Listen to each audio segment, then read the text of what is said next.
Yo guitar freaks, welcome to my channel and welcome back. 2025, this is my first long content video and it's been a while. It's been a pretty crazy time for me and now I'm back with some new stuff, nice guitars, and yeah, crazy year. What a crazy year. I think it's very healthy that we just check out some guitars and stop watching the news for a while, and let's get into the details of this beautiful Charvel Guthrie Govan made in Japan signature guitar. It's very beautiful. It comes in this beautiful tritone sunburst finish. It's an HSH, basically Sandemus or Strat body, and comes with a bolt-on neck with this little contour carve here on the neck heel, and without a neck plate. And yeah, the whole thing is very beautiful. It's very satin, they call it, which just means that it's very smooth. There's no lacquer that would stick on your hand, and overall the whole thing screams smooth and easy playing. So let's dive into the specs actually. I already mentioned we have this 3-tone sunburst finish, and the body wood is a basswood, and there is actually let me just check this out very quickly. There is a ash top on top of the basswood body, which also I didn't realize at first, but somehow this is a construction where they can put basically like on a Les Paul where you would have a maple top, here you would have an ash top, but you cannot see it from the side. There would be a separate ash top, so it's just one piece, it seems, when you grab it. The neck is a caramelized maple, or some people call it roasted maple. I'm not sure what the difference is, but both the fretboard and the neck are a roasted maple, which creates this, yeah, brownish hue. Speaking of the neck, so the neck is very smooth as well. It feels like there's no lacquer on top at all, just maybe some oil finish. Not sure what exactly they did, but yeah, it's smooth as hell. And the fret wire, also very important, is a jumbo stainless steel fret wire, which is perfectly finished, so it's really smooth. And actually this guitar reminds me 100% of an Ibanez AZ with a TFF finish that I once had and once owned for I think about 2 years. And it's so similar to this guitar that I was even wondering if it's manufactured in the same plant. So made in Japan, Ibanez Prestige, of course, also made in Japan, and it is so similar, really. Like the whole feel of the guitar and the way that everything, all the details are taken care of, is very similar to the Ibanez AZ. Next point. So on the neck we have some locking tuners and also a small Guthrie Govan signature up there. But other than that, it's not a very loud guitar. It's not a huge Guthrie Govan signature on the front of the headstock. Ingwie Malmsteen. Another thing about this guitar is that it has some more comfort cuts than a normal Strat body. So we have a comfort cut down here if you're entering the higher registers of your guitar, and also a nice smooth comfort cut here over the neck heel, which is really nice, especially if you want to go up all the way to the 22nd, 24th fret. Okay, now let's talk about the pickups. So it's an HSH configuration, and they are just called a Charvel custom humbucker and Charvel custom single coil. So I reckon they are just tailored to Guthrie Govan's needs and voiced specifically to his desires. And I can just say there is a ton of different tones you can get out of this. I think the idea is to basically be able to cover all of the spectrum that you would face as a Guthrie Govan, or as a musician that, as Ibanez would say, it plays from A to Z, everything. So, as I already mentioned, this guitar reminds me a lot of the Ibanez AZ, where also the thought is the modern player, he wants the modern features, the jumbo frets, and he also wants to be able to both have a humbucker guitar and a single coil all within a split second. And I think this is also the idea that Guthrie had when he designed this guitar. So he is not just a hard rock player or just a jazz player or just a sound designer for Hans Zimmer, or he's not one thing, he's an overall musician and he wants to cover a lot of ground. So that's what you can do with this pickup configuration, right? So as you already heard, in the first position we have the bridge humbucker, which gives you a lot of juice and you can play those hard rock rhythms as well. It does the work. In the second position you have a split of this humbucker, so the inner coil together with the single coil in the middle. And then if you go to position 3, in the middle position, I actually have to check my cheat sheet here. In the middle position you have the outer coils of the humbuckers. So that's a sound that is not very classic, I would say. It doesn't remind you of a normal strat tone, it just gives you something else. It's a different sound, I would say. It's interesting. And then position 4, we have the inner coil of this humbucker mixed with a single coil. And then position 5, we have only the neck humbucker. I just realized I made a mistake. In position 4 you have the single coil and the outer coil of the neck humbucker. Whew. And we're just getting started with a pickup configuration, so it's quite elaborate. And you can see a small switch here. The design of the switch is quite clever. It's not so big that you would touch it when you're in a normal playing situation. So you very consciously switch that switch, and then you turn in position 1 and 5, you turn the humbuckers into single coils, or they call it a single coil simulation. So it's then only, let me check which single coil. It's then only the outer single coil that you have active once the switch is active here. So it only affects position 1 and 5. Whew, yeah, that's a lot of variability here, lots of options. And then you have volume control and tone control globally. And another nice feature, I discovered this actually yesterday when the guitar was sitting in my dark studio room. These numbers that you can see here, I hope they are visible. Yeah, you can see here is a black layer where you have numbers on top, and those are actually Lumi numbers, so you can see them in the dark. Same for the dots on the top of the fretboard.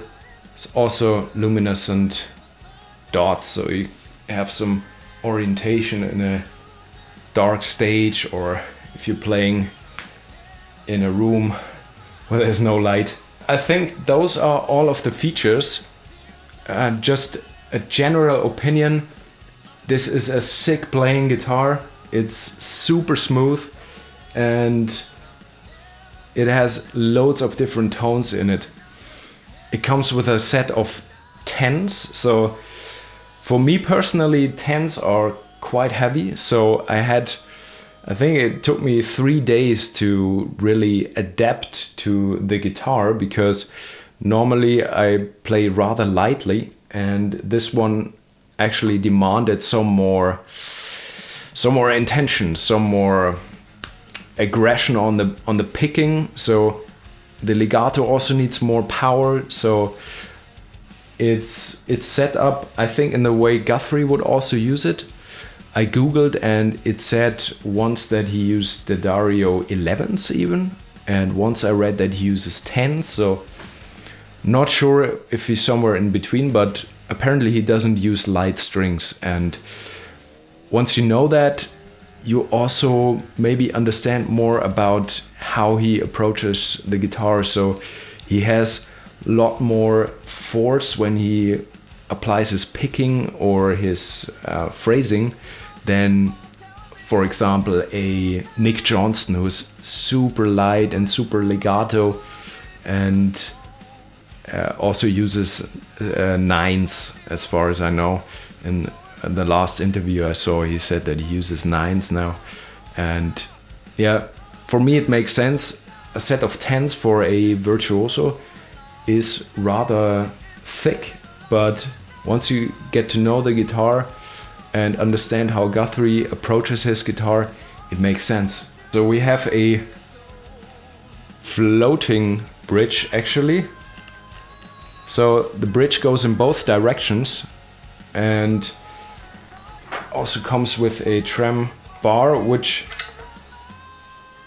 really goes in very nicely. So I don't like the trems where you have to screw it in and then there's still some wiggle room, right? In this one there is absolutely no wiggle room, so it's perfectly in there. If you wiggle the stick, also the bridge goes up and down, and I do appreciate that a lot. I think the bridge is very nice in that regard, and also the wang stick. Also, full disclosure, I had some trouble using the trem really intentionally and heavily and still have the guitar in tune, but to be honest, I really never get that impression of almost any guitar. So the only guitar I ever had that you could use the trem really reliably in a recording situation was with a fixed Floyd Rose bridge. I'm not sure if you also have that experience. Please write me a comment and actually tell me about that. I think that's it for all of the specs. If you have any questions, please hit the links below in the description. And here's the shout out to my partners at ProMusicTools.com. Very nice people and super premium nice gear that they have. They provided this guitar and also other gear that I'm about to review on this channel. They're very good guys. Get in touch with them, check out their website, and definitely also check out the other premium Charvel guitars that they have over there. Top-notch stuff in Germany. Okay, now let's check out the gear that I'm using throughout this video. So first in the signal chain, of course, the beautiful Guthrie Govan made in Japan signature guitar. Going straight into my pedal board, using the tuner, of course, most importantly, but then I'm actually just using the HX Stomp with a bit of plate reverb and an analog man delay simulation. And then at some point I also switched on the Boss ST1, but really just very shortly, because I actually liked the gain that the Friedman gave me already, and those are the settings here. So we are running the gain on channel 2 pretty hot at 8, but the volume, the master, is around 1.5, I would say, and those are the other settings. Going straight into my 1993 Marshall 1960 AX, loaded with Greenbacks speakers, and taking the signal with my Shure Sm57 and going straight into my audio interface. I also have a Shure Sm58 in the room as a room mic, and those are blended together.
Okay, maybe some cleaner sounds.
Okay guys, now let's wrap it up. That was my short demo video of the Charvel Guthrie Govan signature guitar, the MJ series, made in Japan.